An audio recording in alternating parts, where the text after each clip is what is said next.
Hello friends, কেমন আছো সবাই? আশা করি ভালো আছো। তো আজকে আমি বানাচ্ছি, ঠান্ডার দিন মানেই পিঠাপুলির দিন। তো আজকে আমি বানিয়েছি দুধ চিতই। এই যেখানে চিতই বানানোর জন্য বসিয়ে দিয়েছি এটা।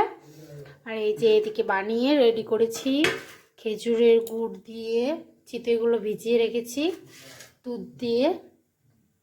দুধ চাল দেওয়ার পর খাবে, চলে এসো। কে কে ভালোবাসো ঠান্ডার দিনে এইসব খেতে, তেল পিঠা আর এগুলো তো আমি সবসময় বানাই, খুব ভালো লাগে খেতে, আমার খুব টেস্টি।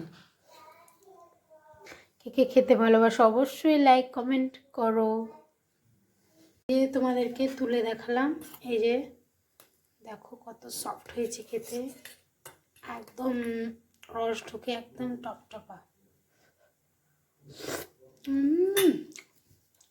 দারুণ খেতে হয়েছে।